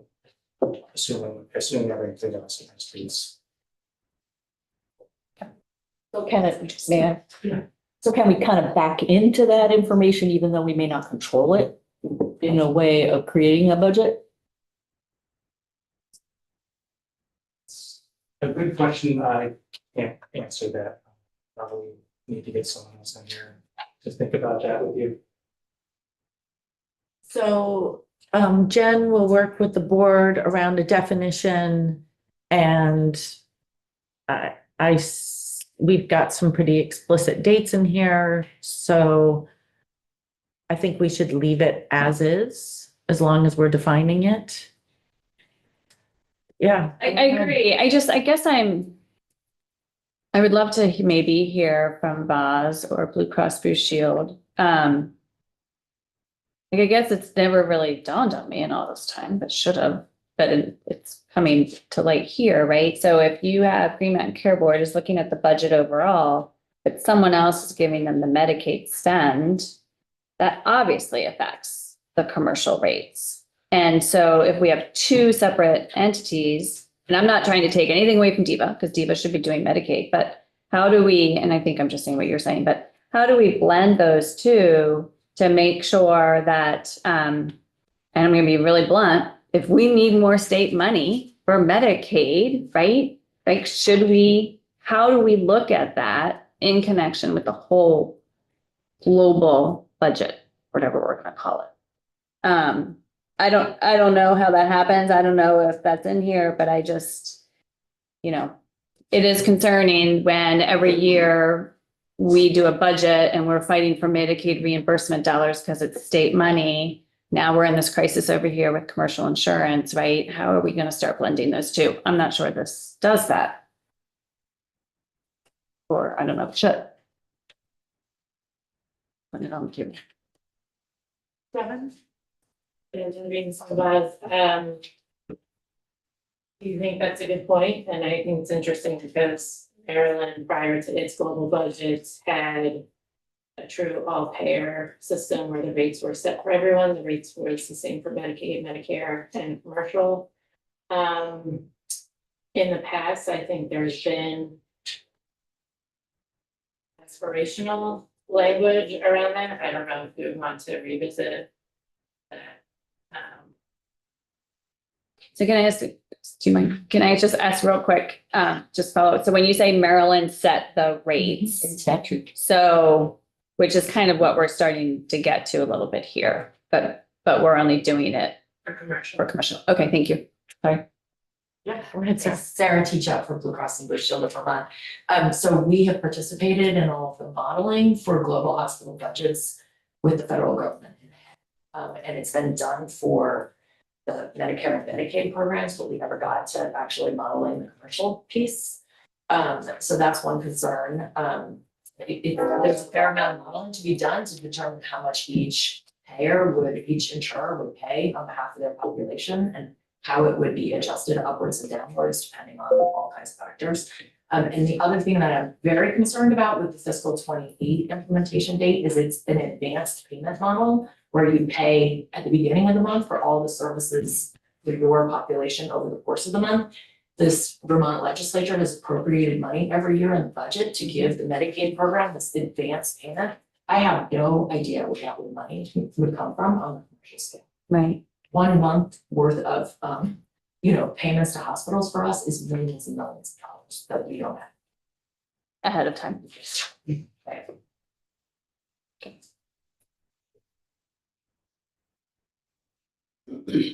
Well, let's work on the definition and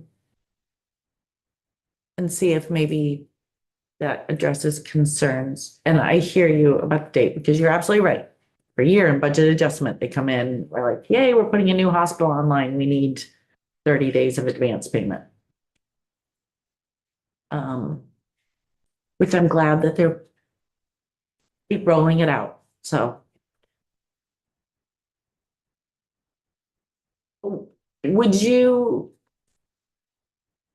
Sarah, would changing it to 29? I know that 28 seems so far away, but if we're doing reference-based pricing first. Is the Will we- 28 because of the ahead model though? Is that the reason the timing is that way? I don't know where the 28 came from.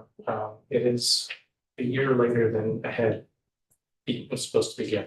And that required October budgets. and then scale it every year from there until we get 85% care fee for service revenue. Maybe there's a piece. I don't know. When do we have reference-based pricing commencing? It's practicable, but not later than 2027. See, that just rattled off your tongue. Yay. So that means that everybody will be in effect under reference-based pricing by 2027. They will get to live under reference-based pricing through hospital budget year, fiscal year 27. And then this is proposing that after 1 year of everyone being on a reference-based price system, that we then start moving someone to a global budget. Yeah, Got enough time for anyone to analyze the impacts of reference-based. that's what I'm asking. I'm like,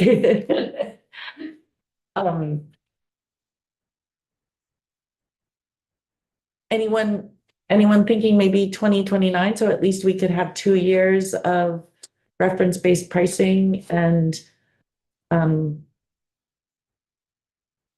maybe a reallocation of resources, reallocation of scarce resources, 2 years or a year and a half at least of, is it working? It's not working. Oops, we need to really make some changes.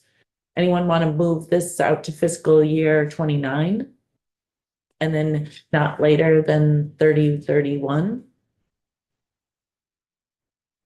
Or the same language that we have with reference-based pricing. Oh. They get to it Well, sooner. this is not later then. It's already has. It's not already, later okay, then. it does, okay. I mean, right, with a little less urgency than the. Yeah. As soon as practical, but not later. Okay. Okay. Fine with that. I don't like it. You don't like it? You want it now? I would love to have it now. but Yesterday. the longer we put things off, in my opinion, the longer it's gonna take to get this thing under control. Okay.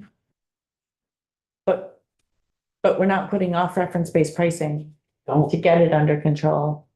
And then once it's in control, yeah, but if we're doing this reference, the pricing piece, why? Well, I think a year is enough. That's my own personal. okay. We've been fooling around with this stuff for a long time. And I think we need to do something. Would you like to weigh in? Thank you, Madam Chair. I realize sometimes that you won't like to hear from I do. side, I do. not hear I'm- from the side. Sometimes we can be totally in the way. I don't want to get ahead of testimony that was maybe just sent in writing, but this afternoon you're going to be hearing from other members of the Green Mountain Care Board, by the way, Diane Lanford, Green Mountain Care Board, that sometimes the timing, even around the reference-based pricing, what has to happen between rules and methodology and the process to get there. Like, as Representative Tupper has said, we'd all like to get there yesterday, but we also need to make sure that we're getting it right because it's a big change.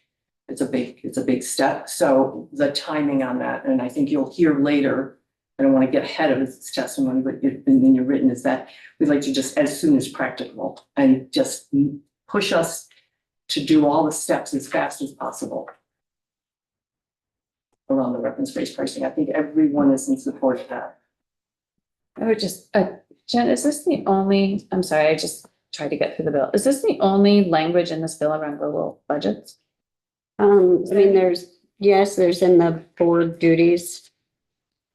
But like, does it so we're trying to define it because there's nothing really other than like, this is your duty to do a global budget. Right. Okay. I mean, similar languages in section 2 around the board duties.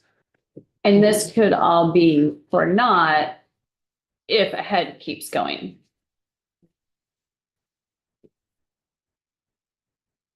Yeah, or it could be just reiterating Right. ahead, if the head goes forward. Yes. Mike Fisher. I guess I want to remind, at least our view is that if we do not support global budgets before we have right priced. And I want to remind everybody, this task of right pricing, whatever the heck that actually means, is not a switch. A switch could be devastating. It's going to take some time of feathering in. So 1 year doesn't sound like anywhere near enough for me. If it were me, I would put some kind of benchmark when we have achieved pricing compared to a national model.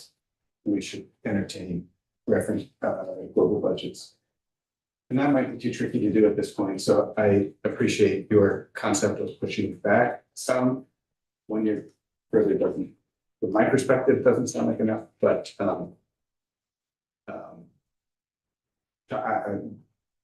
that's my perspective, and that I just can't resist, because I say it every time the topic of the head comes up. I've been absolutely convinced that we are not doing ahead. And the fact that we keep talking about it as a possibility, I think, from my perspective, is a distraction. I just don't see it in the cards. I think that's a great suggestion. Why don't, instead of putting dates in here, why don't we tie it to a benchmark? That when hospitals reach some sort of benchmark, and what that could possibly be, I would look to smarter people than us, that the Green Mountain Care Board, when a hospital has been right-sized, I'm going to say right-sized, using the payment methodology of reference-based pricing at that point, and in alignment with the statewide healthcare delivery plan. How about then Green Mountain Care Board can move forward? Anything from Buzz. My only concern with that is if we are gonna move forward with global budgets, to get the actual delivery system changes, like the delivery changes, you need Medicare in there. And if the head model conflicts with that benchmark, that would be a missed opportunity. So I think it's, yeah. Sorry, I agreed with you before you said your last sentence. Yeah. Daisy. Who wrote this language? You know? I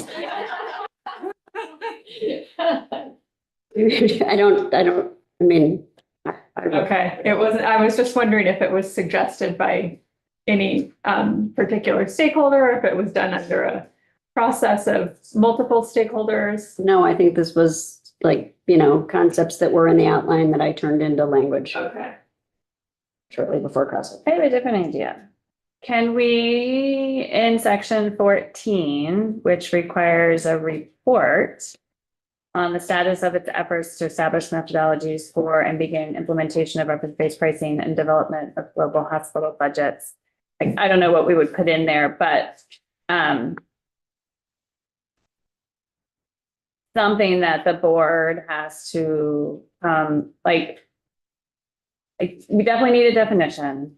And then I feel like we're just missing some policy around this. If you want them to be working on developing the methodology for global hospital budgets and reporting to you on how that's going. That would be Great. great. How we bring in Medicare and Medicaid. Okay. So we change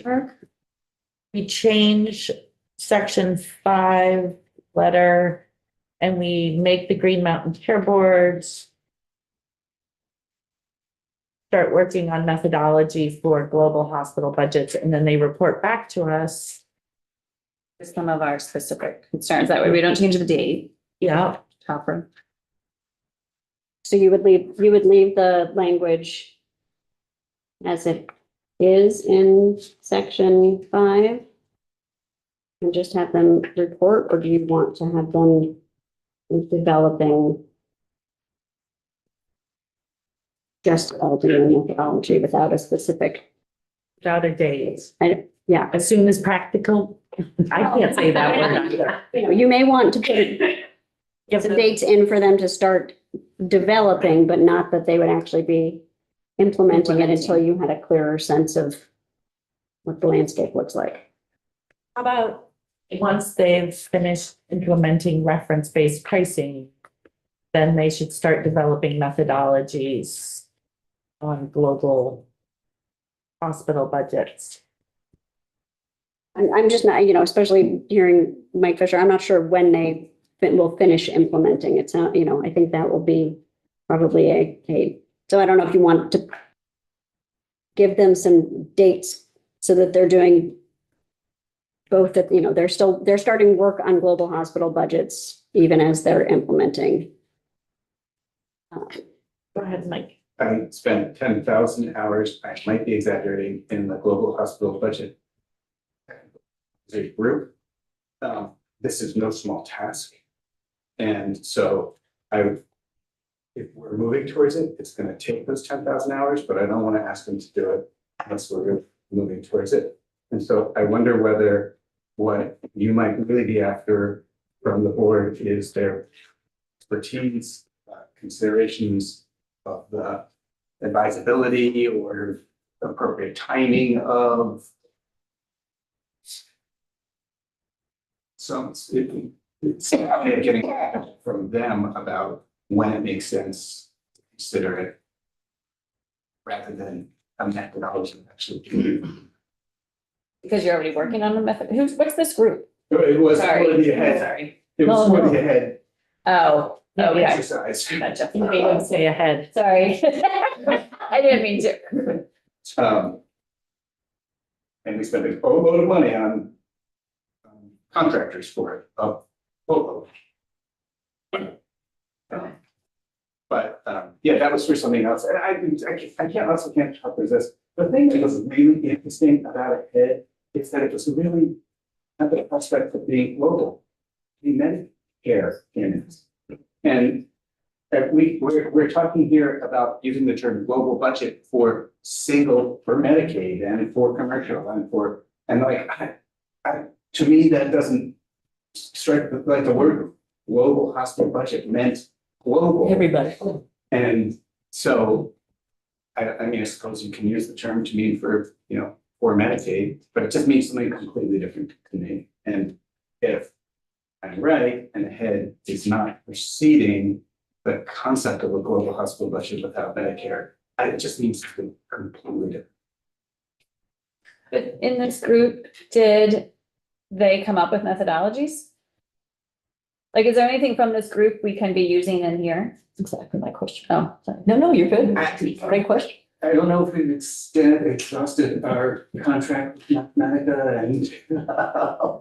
I don't either. Robert again, I was not involved in the technical advisory group, but I think there would be some learnings and considerations we can draw from there that wouldn't have been wasted money even if we don't do it. But I totally agree with Mike that it's a lot of work, it's very complicated. Different considerations for each payer. And transitions into the space here and how you not build in, there was just a ton of detail. I'm sorry. I'm I gonna ask one more question that I do not want an answer from anyone at this point, but I want people to think about it. You've asked like 3 questions in a row and every one of them has led to an answer that I agree with. And I keep changing the answer.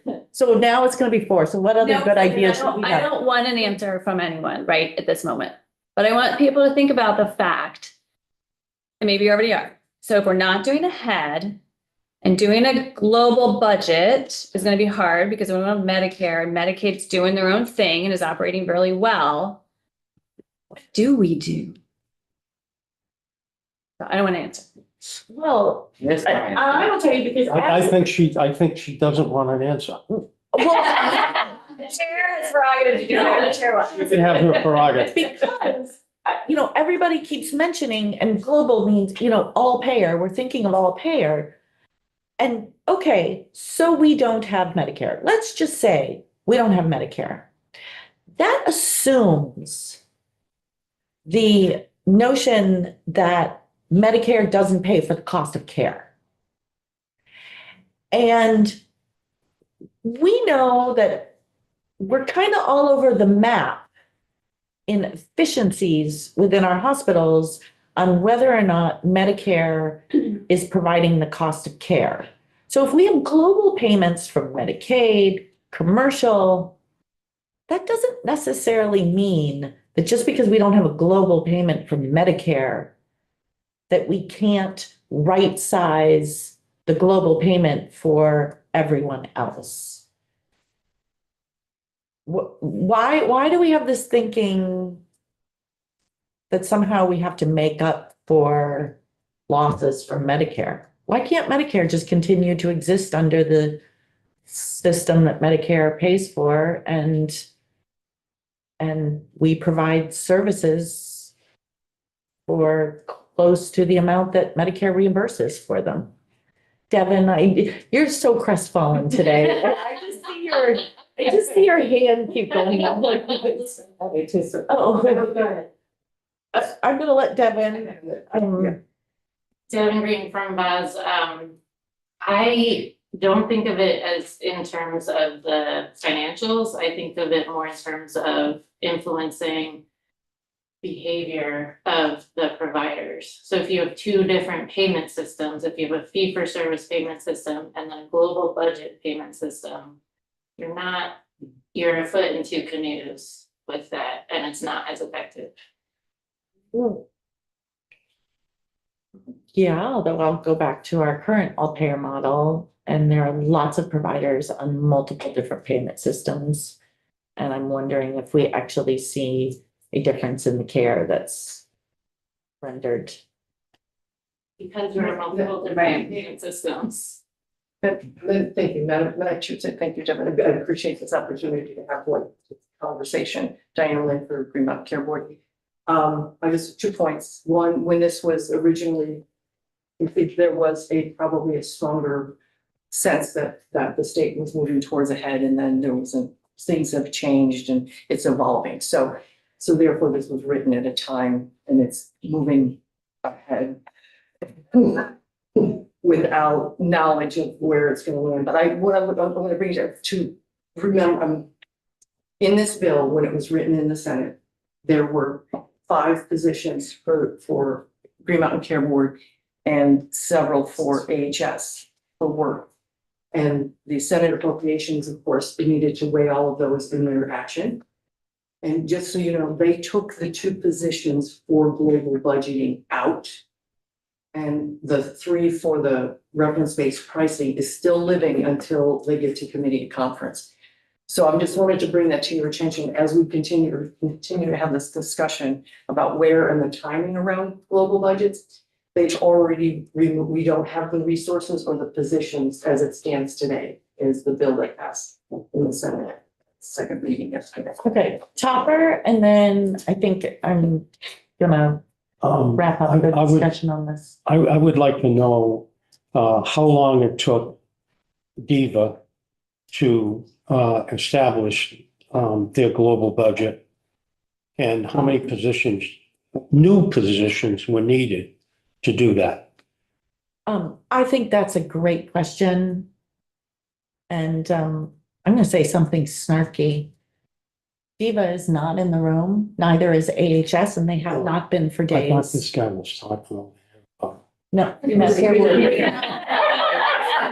So I hope somebody's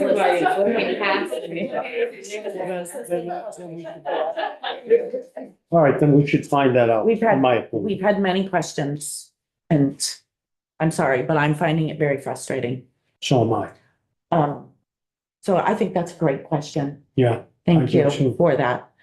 I want it answered though. Leslie, and then do you have a question? I'd like to wrap this up and send this back to Jen to work on language around, for Green Mountain Care Board coming back to us with feasibility and what it would take to do this. But Leslie, go ahead. So that's what I'm thinking about is reference-based pricing, and I think we just have implement there, but I think we need to include analyze, because we'll collect the data and then what? And that's gonna take time.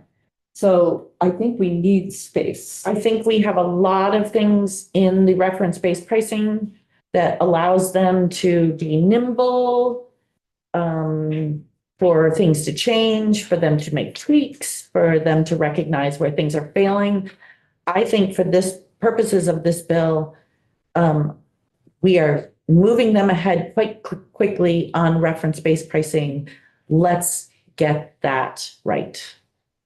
Yeah, that's why I wanted to include analyze, as part of it, but Okay. I get it. I get what you're So saying. let's talk about global budgets as a concept of if that's even feasible to move forward. And that Green Mountain Care Board will report back to us when they report back to us. Last thing. Sorry. I'm just thinking about what Devin said about, fee for service and global budgets are at odds with affecting behavior. And I'm sort of not sure I agree with that because I don't think that in the practice of medicine, that behavior is affected by that. I think I tried to make that point. Okay, so would that require that we remove lines 8, 9, and 10? What page are we on just for? We're on 14 still.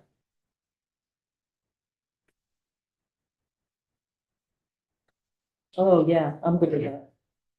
I mean, I think you would remove all of 4 through 10. Yeah. 4 through 10, and then we would put it in their reporting piece, correct? Yes. Okay. Yeah. All right.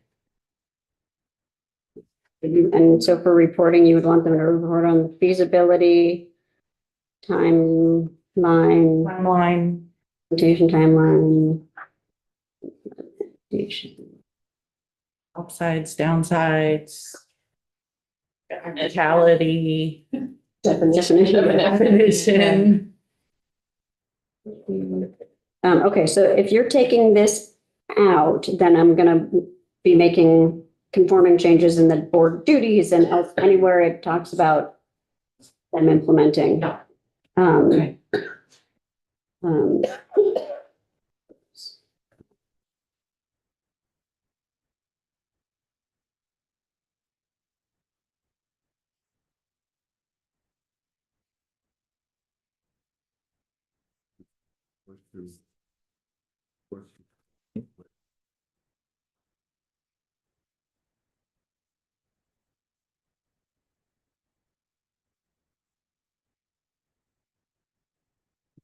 Would we also eliminate item II? Yes, would be all 4 through 10 would go away. Lines 4. Okay. Yep. That's the difference. Great discussion, everyone. Thanks. All right, moving on. So next up, we have Is everyone okay finishing 5 and then we'll take a break? Yes. Is that all right? Yes. Yeah. Okay. Let's finish up section 5. Okay, so subsection E starts by requiring the board in consultation with the Vermont Program for Quality in Healthcare to utilize mechanisms to measure hospital costs, quality and access and alignment with the statewide healthcare delivery plan once established.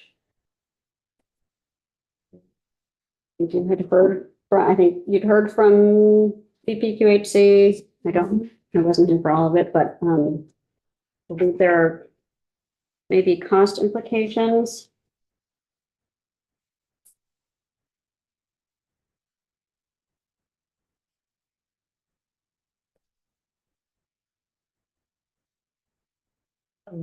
Izzy, do you remember their?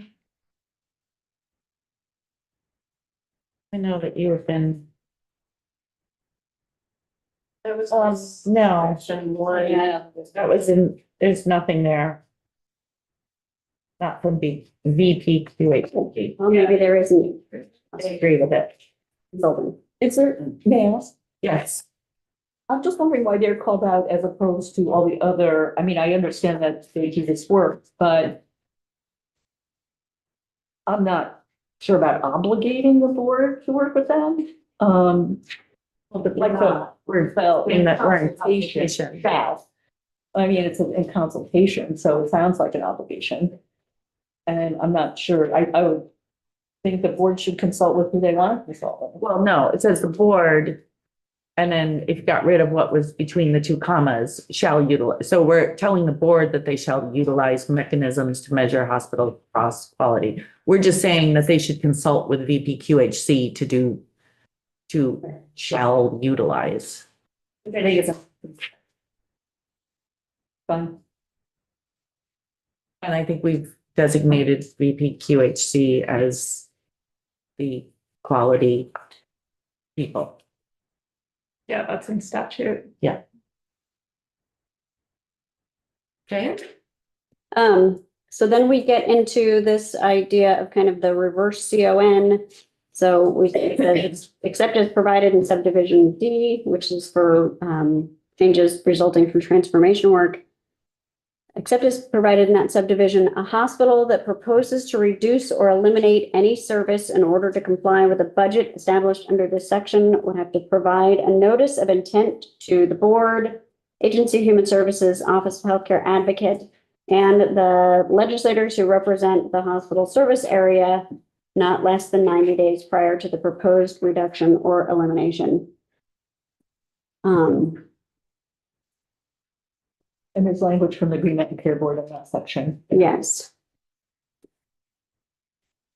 And yeah, so the board is suggesting notification also go to patients affected by the proposed reduction or elimination.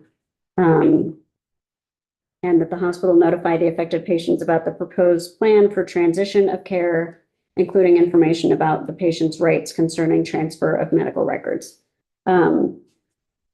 So I think it's important to look at the rest of this and figuring out if that's language you want and patient notification language if you want it. I'm not sure it goes here. I think this is having the notice explain the rationale for the proposed reduction or elimination and how it is consistent with the statewide healthcare delivery plan and the hospital's most recent community health needs assessment, and then allows the board to evaluate the proposed reduction or elimination and modify the hospital's budget or take additional actions to preserve access to necessary services. So my concern is that if the hospital is notifying the patients before the board has had an opportunity to try to make changes, then it will create confusion. Yeah, and panic. Mhm. So you may want to have notification if the reduction or elimination is going ahead, going forward. And notification to patients about the transition plan, but that would seem like it would be after the decision has been made that this is really going to happen. After board review. Are hospitals legally required to notify patients anyways of elimination of services? Isn't that you're fine with it? Fine with. So can we make it, We hear you on the timing piece. Okay. yeah, so can we make something in here that the notification will be sent after the board has made its? Well, the board is only a may, board may evaluate, so it's a little. So, but maybe we just do something like, I don't know what, because we've had this at least 90 days prior to the proposed reduction or elimination. I don't know if you want to put a window in for the board To ask decide if they whether or want not to, they're and then gonna the hospital notifies the affected patients. Yeah, I think we should. That we should give the board a small window to say whether or not they may do anything. And that would give notice to the hospital. Don't send anything to patients. Is there some way we can achieve that?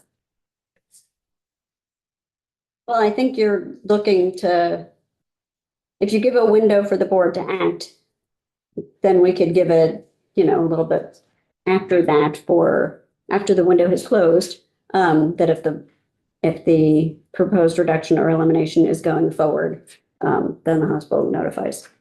I'm more talking about not a window for the board to act, but a small window, a short window for the board to decide whether or not they're going to act. Well, that's right. I think that's sort of the same. At some point, the hospital needs to know, okay, we're gonna go ahead with this closure. And we need to send out a reduction and we need to send out something to the patients. Go ahead. Devin Green from Buzz. Speaking of timing, the other piece to this is in response to complying with the budget and the budget order. And 90 days is a full quarter. So I wonder if there's shorter. I suggested 14. I realize that's really short. This is a balancing act. I'm open to discussing the timing on the notifications to the board about this.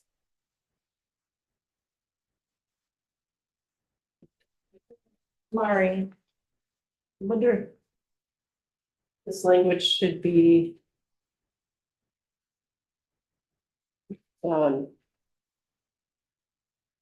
outside of the hospital budget review, like not in section 5, just in general.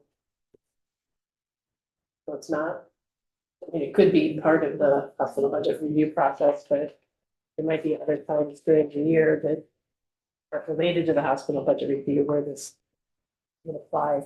Right, I mean, I think that the point was that at least as part of it, one of the actions that the board could take is to modify the hospital's budget. That's why I put it in here, but I don't think it's going to go in here.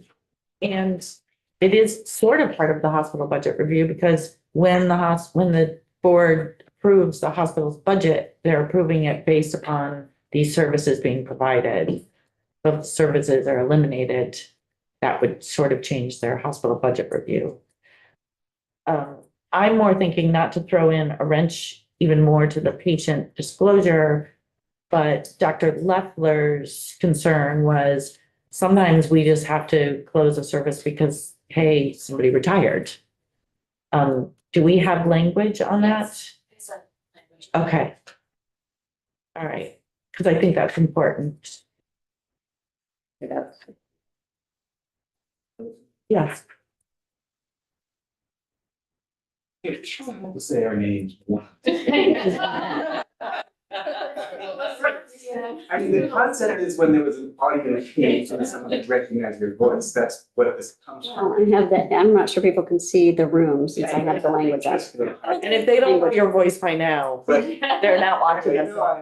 About that disclosure, at least if the board is considering something, the board's practice is, hey, world, we're considering this, and if you want to comment, here's your opportunity to comment.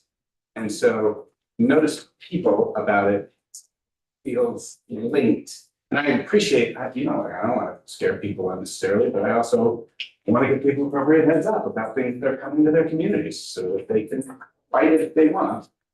Or express displeasure about it if they want. So, and so this is a balancing about sort of the right timing of both sort of process for the board and notice to the community. And I don't have exactly a proposal, but I guess I just want to recognize telling people about it seems important. Yeah, it's a good point. I tend to think that it's really important that the public be notified about expected closures. But should we really in this legislation be getting into advising how they should be around transition of care and patients' rights? Because that's already required. I'm not sure why we're adding that piece.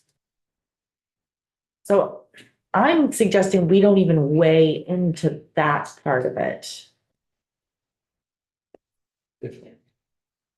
Go ahead, please. I think if you're going to make a transition, I think the public deserves to know at every step Even if we've included it before, it should also be included here. This one. No, I'm agreeing with you. I think that in that notice of intent should be made public.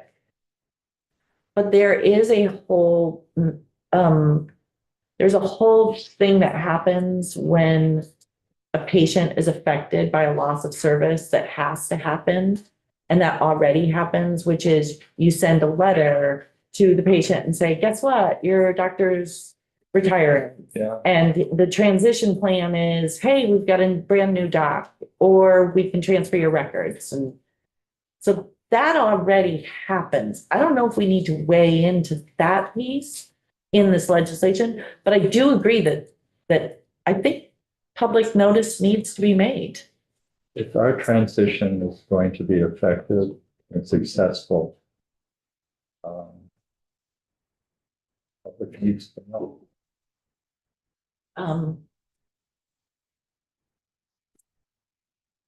Should after the Office of the Healthcare Advocate, should we put public?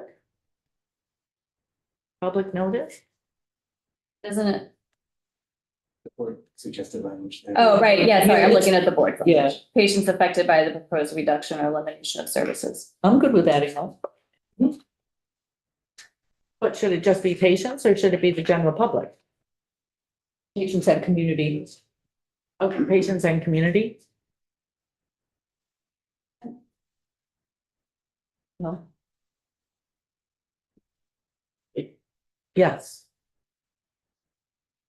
Why would we notify someone who's not a patient? Yeah. I'm wondering what a notice of intent is. Is that a letter to everyone or is it just a news article? Is it a? Go ahead. I just have an example of whether it was failed, and that's when North Star closed in Bellows Falls. They didn't tell anybody until there was no opportunity to respond and try and get other clinicians in the community. So I think it goes beyond patients. I think the community really relied on that place. And they may not be, because there was an urgent care walk-in, that you may not have been a patient of North Star, but you certainly may have used the walk-in. So I think the community does need to know who services so people in leadership can think about it. So that was a very bad rollout of a closure.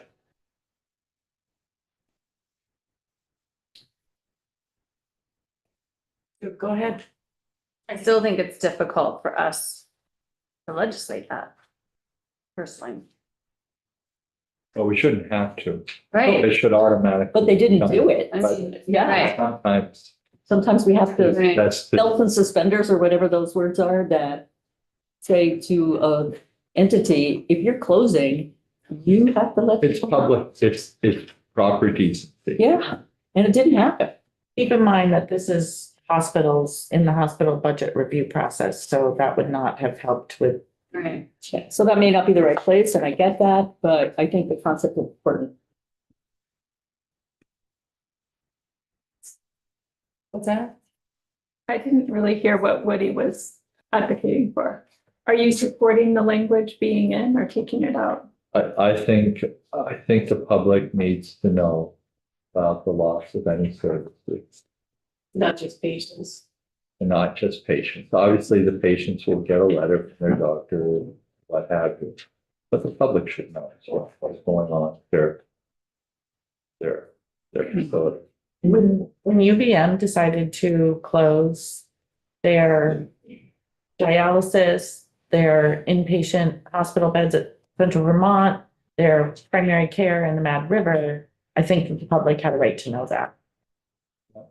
That's why you have a public affairs office. I'm just wondering, I don't think they need to send a letter to everybody, but No, how do we convey that that the information should be released to the public?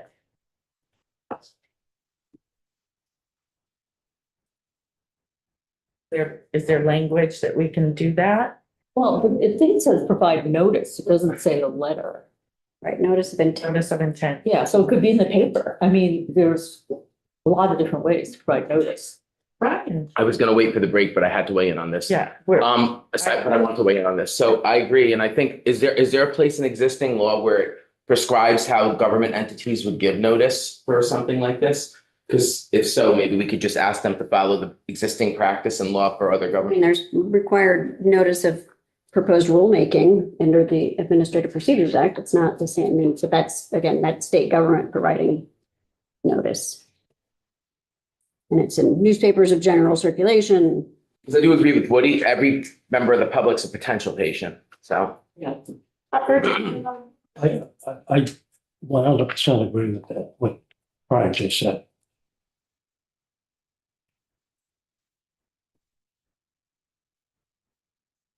so if we just left it notice of intent and after comma, healthcare advocate, public.